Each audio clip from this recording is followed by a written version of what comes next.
My name is Robert Emhof. This is Project 1, Media Performance 1. Project title, Death.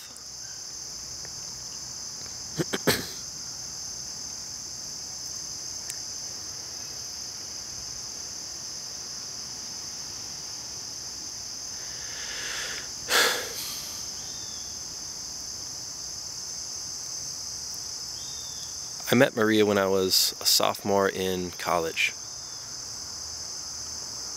Maria was a short girl, I'd say about 5 foot. She had approached me originally to play hacky sack because I would go outside of the university commons every week to play hacky sack with myself or with anybody who would join me. She joined me, as did her boyfriend Kurt. Kurt was okay, and she was terrible. But I forgive that, you know, she was cute. So, she started to come to some parties. She was a freshman, and she was starting to get to know people. And she became good friends with my one friend, Jeanette. They lived in this all-brick dormitory on campus. It was actually kind of dreary in there, kind of drab.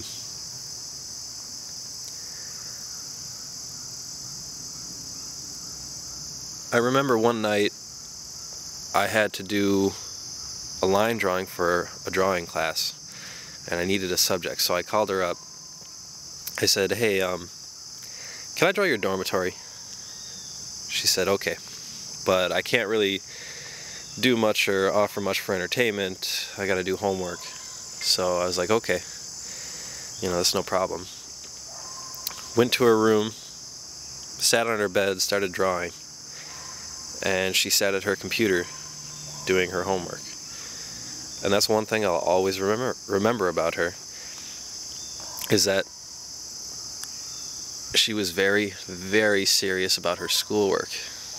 As a matter of fact, I think 2 semesters ago she got like a 4.0 average. She wanted to be a doctor, so she was on the right track. So what happens? After a while we sort of become friends. I say sorta only because we did a lot of our chatting online. She would tell me about how she sometimes had depressive bouts. Sometimes she would really express symptoms of an eating disorder. She was, at times, a little mixed up, I thought. I'd hear that she took Molly at a party or something, or some sort of stimulant drugs. And she was around Adderall. That was a big one.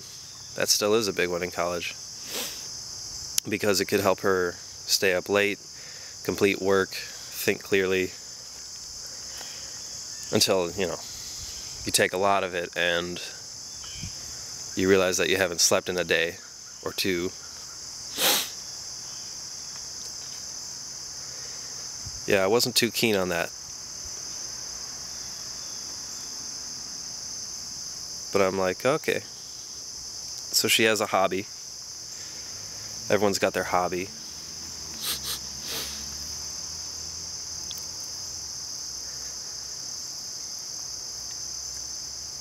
I got a new apartment somewhere in town. Where I go to school, it's a college town. It's dead in summer and hustle bustle in the rest of the year. I invited her over once for dinner. Not for dinner, but for us to make dinner. She brought her friend Sarah and some tomatoes. We cooked up some nice food. I insulted her friend Sarah by accident, calling her an angry person, just because I could tell by her personality. it was very awkward for her, I bet, because Sarah took that very personally, and I didn't apologize.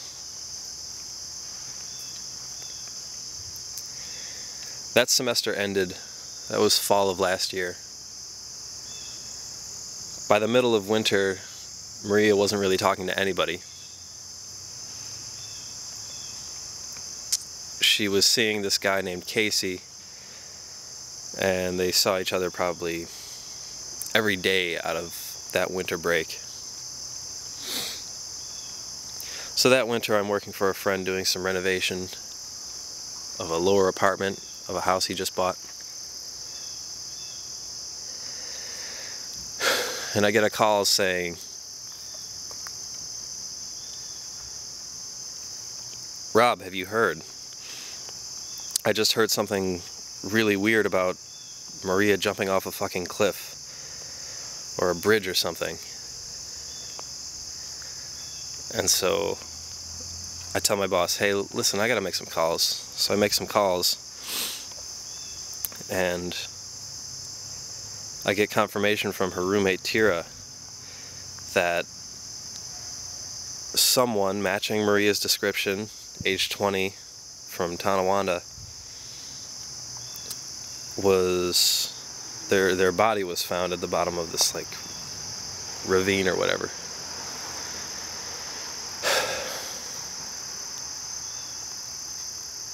And in the following moments, it was making a couple of telephone calls to notify important people in her life. I didn't really know what was happening. I just sort of knew that this proposition could have been true, probably was true. It was terrible, and I didn't know how to react. The next day, the news report comes on. They did not release her name, but so-and-so had called Maria's mother, and she confirmed it. So I'm thinking to myself, oh gosh, damage control. I have to meet with these people. I have to comfort them.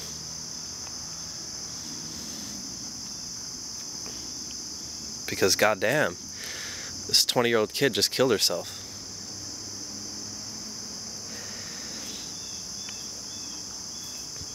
The story unfolds.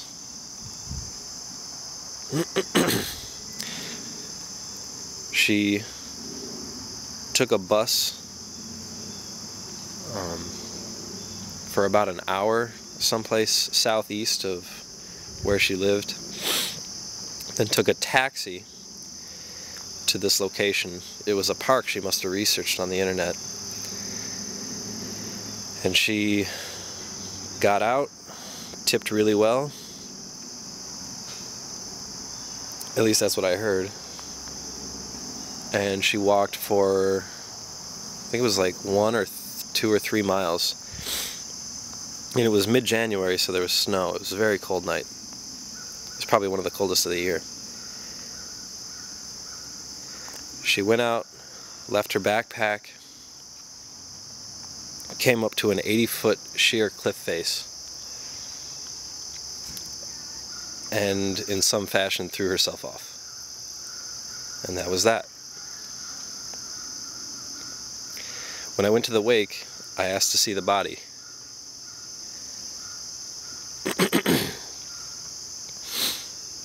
The head was covered.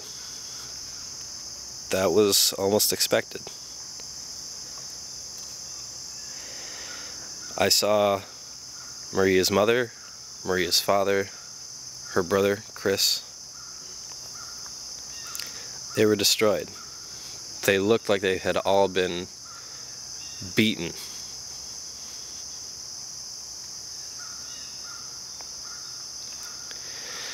My friends went in after me. They came out sobbing.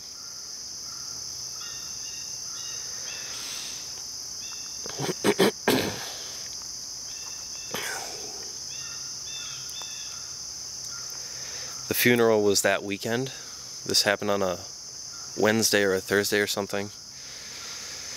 The funeral was that weekend. it was almost a happy time. There was a lot of people getting together, talking, just being, because we didn't really know what to do or how to handle this.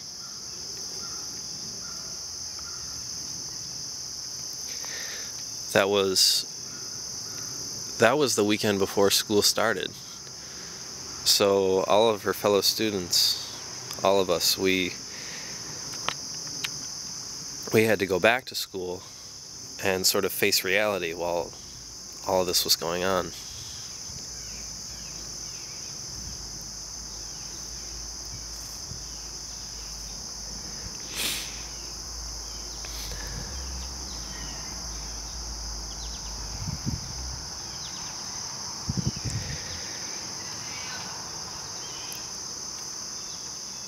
For several weeks after that, I felt good.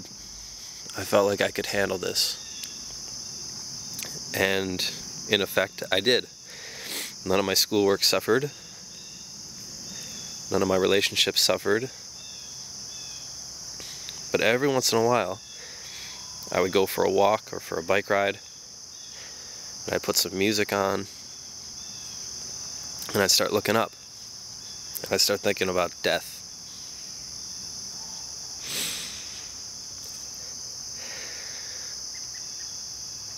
And why would she do this? Why would you do this if you have a 4.0 average? If you're on track for being a doctor? If you have people that love you?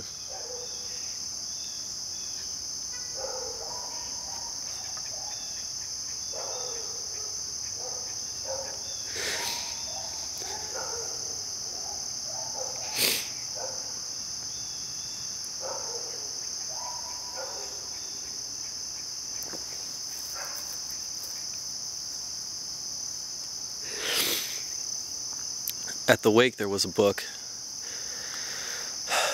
They had a sketchbook that I guess the parents asked us to sort of write our memories of her in. I wrote something brief. I wrote about how I met her playing hacky sack, how I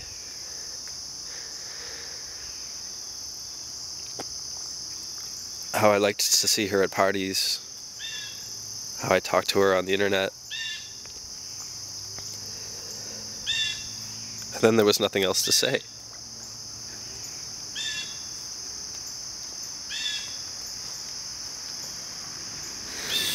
It's not something you can really talk about.